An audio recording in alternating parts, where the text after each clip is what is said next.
Para siswa sekalian, pada kesempatan ini saya akan menjelaskan materi tentang proses pembentukan urin. Proses ini terjadi melalui 3 tahapan, yaitu filtrasi, reabsorpsi, sekresi, augmentasi. Kita akan lihat yang pertama, filtrasi. Pembentukan urin diawali dengan filtrasi darah di glomerulus yang diselubungi oleh struktur kapsula Bowman.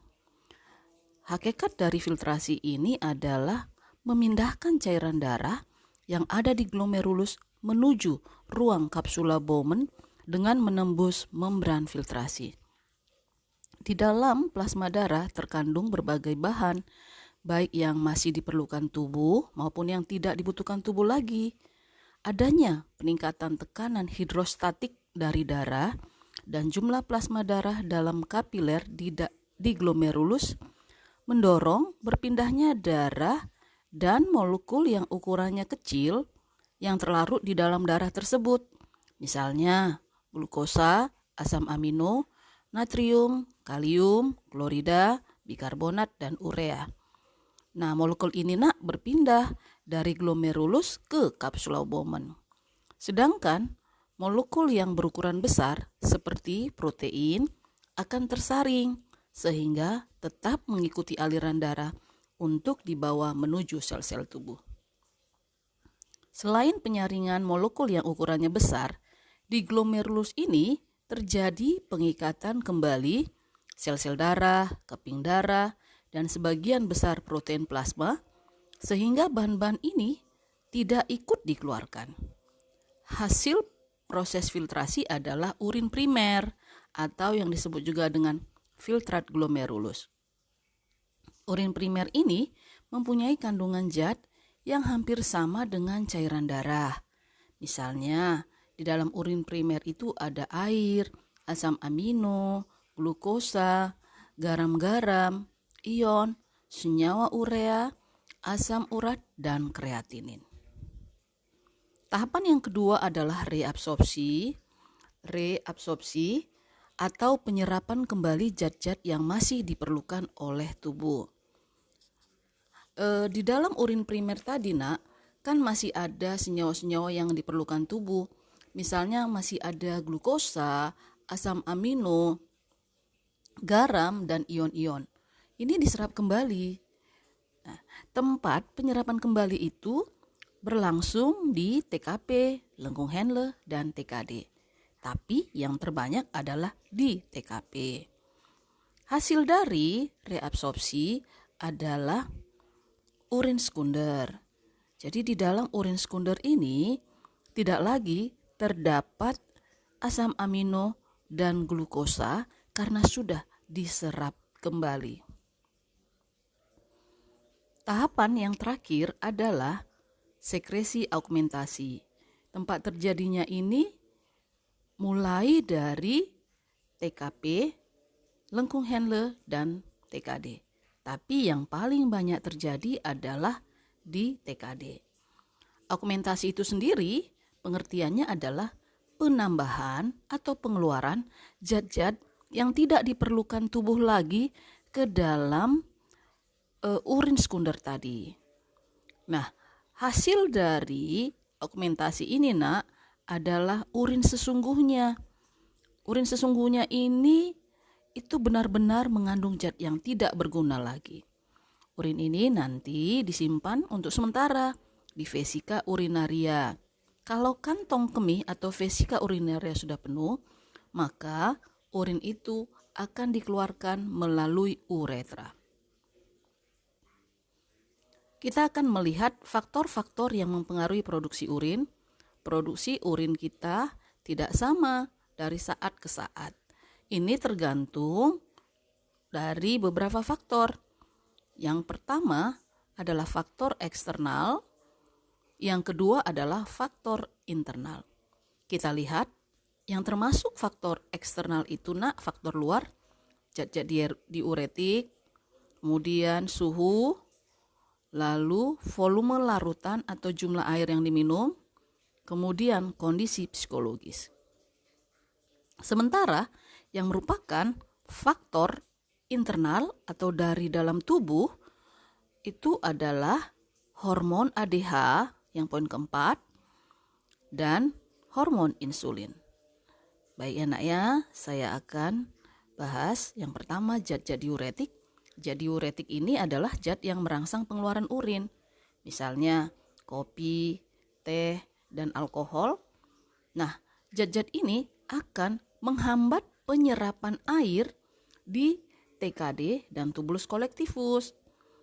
Karena air terhambat diserap, maka urin yang dikeluarkan itu akan lebih banyak.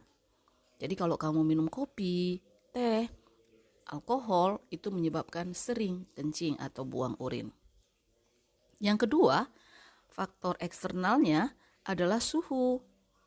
Kalau terjadi peningkatan suhu, baik di dalam tubuh kita ataupun suhu lingkungan di atas normal, ini menyebabkan terjadinya kecepatan respirasi meningkat, sehingga pembuluh kutaneus atau pembuluh yang terdapat di kulit itu melebar.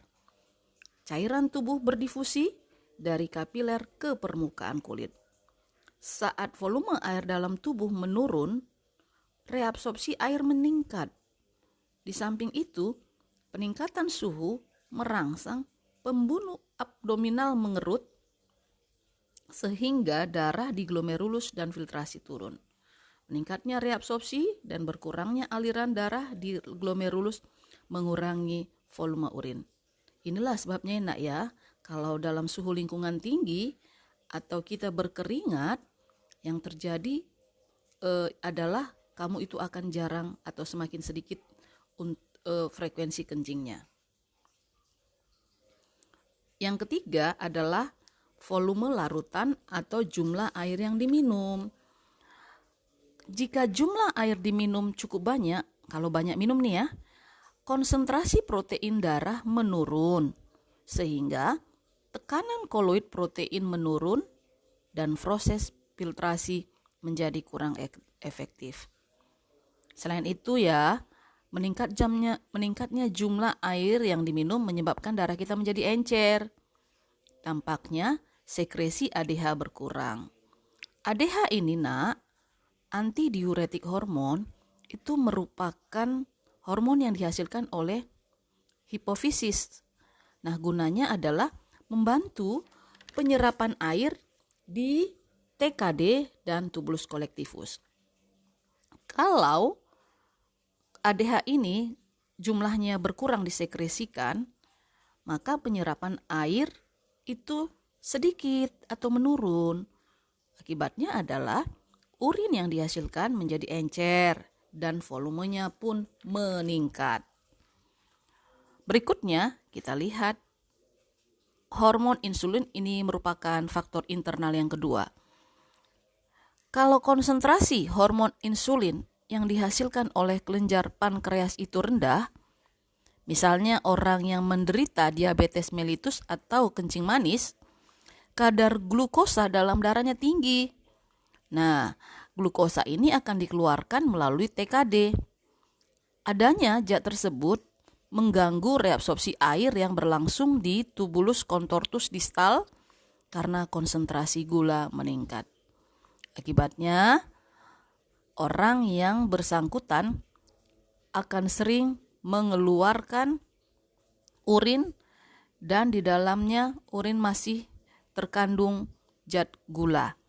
Makanya kalau orang yang kena diabetes nak, kan dia sering kencing karena adanya gangguan reabsorpsi air di TKD dan di tubulus kolektifus. Berikutnya, hormon ADH atau antidiuretik. Nah, hormon ini diproduksi oleh kelenjar hipofisis. Nah, hormon ini sekresinya dikendalikan oleh konsentrasi air dalam darah. Jadi, hormon antidiuretik ini berkaitan dengan jumlah air yang kita minum untuk sekresinya. Hormon ini tadi sudah saya sebutkan bahwa gunanya untuk membantu penyerapan air pada TKD dan tubulus kolektifus. Jika konsentrasi air dalam darah turun, kalau kamu kurang banyak minum, maka darah itu menjadi pekat. Sekresi ADH dialirkan menuju ginjal bersama darah. Nah, ini menyebabkan urin yang terbentuk lebih pekat dan volumenya lebih sedikit. Sebaliknya, kalau kamu banyak minum, maka cairan darah itu encer. Sekresi ADH berkurang, sehingga penyerapan air di TKD dan tubulus kolektifus berkurang.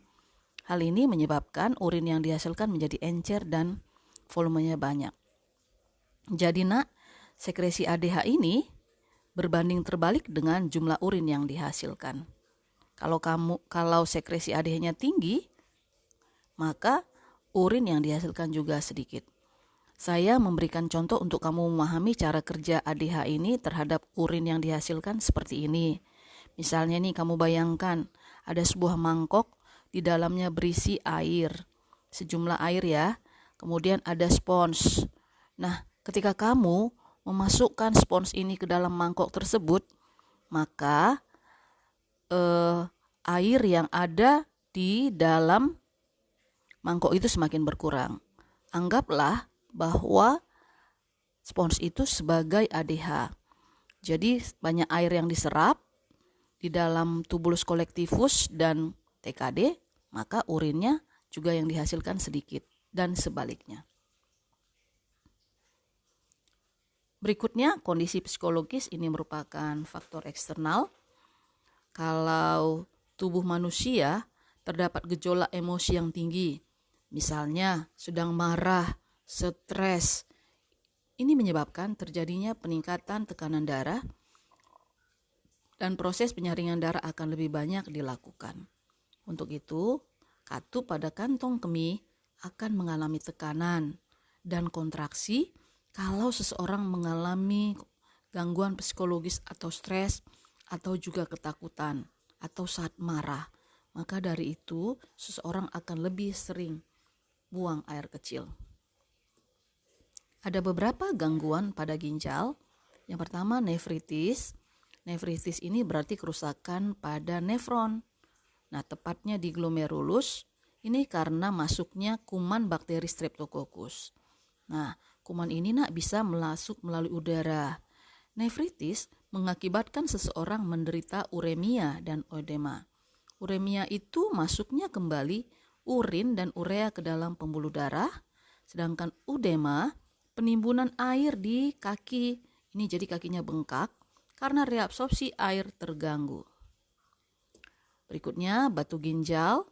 Ini ditemukannya endapan garam kalsium di dalam rongga ginjal atau pelvis renalis, di saluran ginjal atau ureter, dan di kantong kemih atau vesika urinaria. Endapan garam ini terbentuk jika seseorang terlalu banyak mengkonsumsi garam mineral, sedikit minum, dan juga sering menahan kencing. Berikutnya, albuminaria. Di urin itu ditemukan albumin. Albumin ini merupakan senyawa protein darah. Berikutnya adalah glikosuria. Di dalam urin seseorang ditemukan glukosa. Ada hematuria. Ditemukannya sel darah merah di dalam urin. Kemudian gangguan yang berikutnya adalah ketosis. Ditemukannya senyawa keton di dalam darah. Keton itu merupakan hasil pemecahan dari lemak. Lalu diabetes mellitus. Nah, ini karena pankreas tidak atau gagal menghasilkan insulin. Insulin seperti yang kita ketahui, dia mengatur kadar gula darah dengan cara menurunkannya. Lalu yang terakhir kita lihat ada diabetes insipidus. Penyakit ini penderitanya sering kencing. Kenapa sering kencing? Karena dia kekurangan hormon ADH. ADH ini seperti tadi sudah disebutkan, dihasilkan oleh kelenjar hipofisis bagian belakang. Apa saja yang terdapat di urin kita? Urin kita ini normalnya berwarna jernih transparan, warna kuning muda. Urin berasal dari zat warna empedu, bilirubin, dan biliverdin. Nanti ini akan kita bahas ketika kita membahas tentang hati sebagai organ ekskresi. Nah, urin yang normal itu mengandung air, urea, asam urat, amonia, kreatinin, asam laktat, asam fosfat, asam sulfat, dan klorida. Terdapat pula garam-garam, terutama garam dapur, zat-zat yang berlebihan di dalam darah. Anak-anakku, demikian penjelasan saya tentang proses pembentukan urin dan faktor-faktor yang mempengaruhi produksi urin. Jikalau ada hal-hal yang tidak dapat dipahami, boleh bertanya kepada saya. Demikianlah penjelasan saya. Atas perhatian kalian saya sampaikan terima kasih. Salam sehat selalu.